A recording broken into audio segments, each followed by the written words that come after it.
Kasih pada kesempatan pagi hari ini kembali kita berhimpun di ruangan ini dengan hati yang tulus ikhlas. Kita hendak melepas, menghantar dan mendoakan Oma tercinta Ibu Agustina Eriana yang saat ini telah kembali ke pangkuan Allah Bapa di surga di usianya yang ke-85 tahun. Misa Ekaristi Kudus untuk mendoakan keselamatan kekal Ibu Agustina Eriana akan dipersembahkan oleh Romo Yongki MSc. Sebelum misa dimulai, bagi Bapak Ibu yang beragama Katolik dan yang mau menerima komuni kudus bisa angkat tangan. Ya, yang beragama Katolik dan menerima komuni kudus. Terima kasih.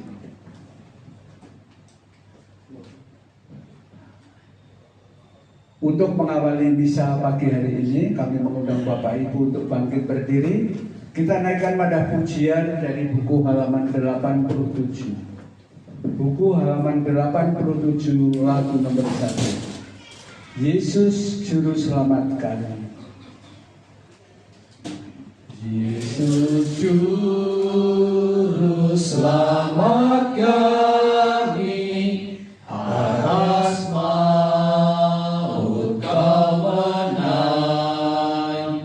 perhatikanlah umatmu yang mengikut wafatmu, ya Yesus, dengarkanlah seruan umatmu.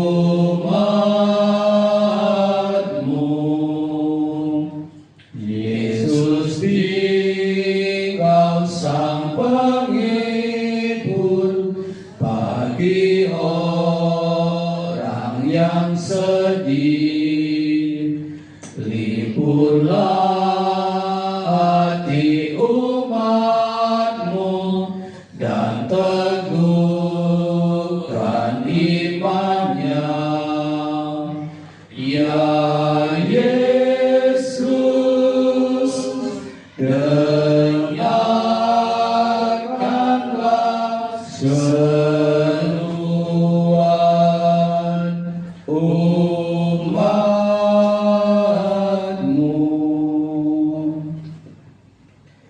Dalam nama Bapa dan Putra dan Roh Kudus.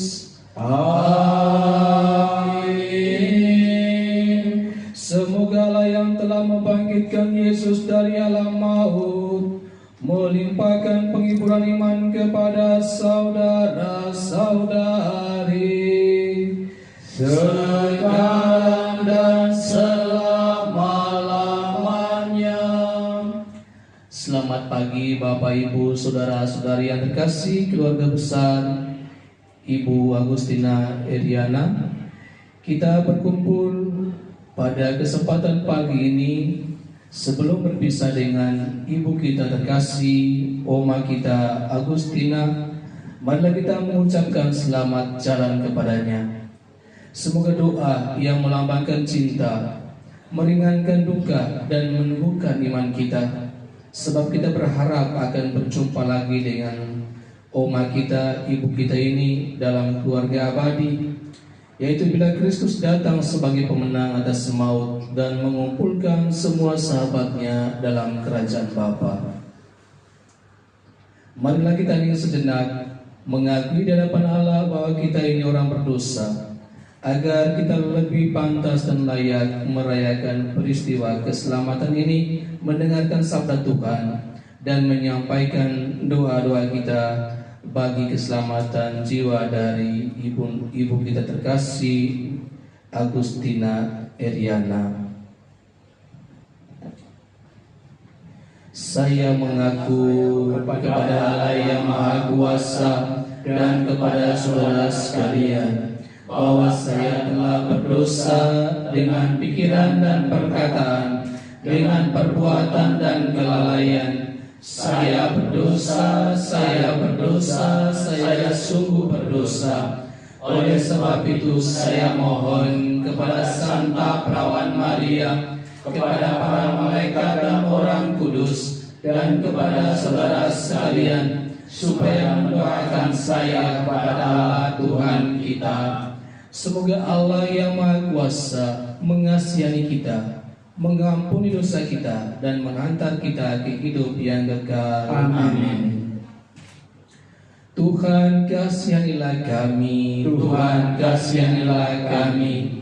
Kristus kasihanilah kami, Kristus kasihanilah kami. Tuhan kasihanilah kami, Tuhan kasihanilah kami. Marilah berdoa. Pada kesempatan ini, selain kita berdoa untuk keselamatan jiwa dari ibu kita Agustina Iriana, kita juga berdoa bagi Bapak Natalis Usman Wijaya yang telah meninggal 11 tahun yang lalu, suami dari Ibu Agustina, dan juga anak dari keluarga ini, Rita Wijaya, yang meninggal pada 8 tahun yang lalu.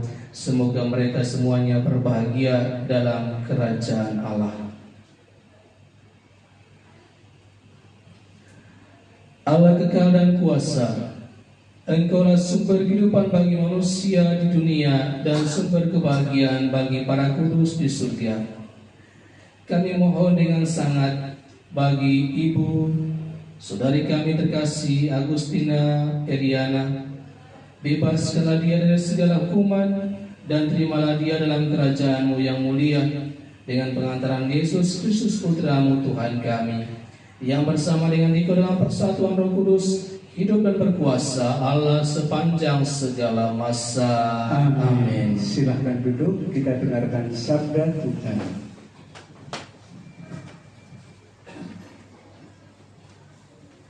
Kita akan membaca di halaman 49. Bacaan dari kitab Wahyu. Aku Yohanes melihat suatu tata putih yang besar dan Dia yang duduk di atasnya. Dari hadapannya lenyaplah bumi dan langit, dan tidak ditemukan lagi tempatnya. Dan aku melihat orang-orang mati, besar dan kecil, berdiri di depan tahta itu. Lalu dibukalah semua kitab. Dan dibuka juga sebuah kitab lain, yaitu kitab kehidupan. Dan orang-orang mati dihakimi menurut perbuatan mereka, berdasarkan apa yang ada tertulis di dalam kitab-kitab itu. Maka berdasarkan apa yang ada tertulis di dalam kitab-kitab itu, maka laut menyerahkan orang-orang mati yang ada di dalamnya, dan maut dan kerajaan maut menyerahkan orang-orang mati yang ada di dalamnya, dan mereka dihakimi masing-masing menurut perbuatannya. Lalu maut dan kerajaan maut itu dilemparkanlah ke dalam lautan api. Itulah kematian yang kedua, lautan api. Dan setiap orang yang tidak ditemukan namanya tertulis di dalam kitab kehidupan itu, ia dilemparkan ke dalam lautan api itu. Lalu aku melihat langit yang baru dan bumi yang baru, sebab langit yang pertama dan bumi yang pertama telah berlalu, dan laut pun tidak ada lagi. Demikianlah sabda Tuhan. Syukur kepada Allah. Mari kita bangkit berdiri.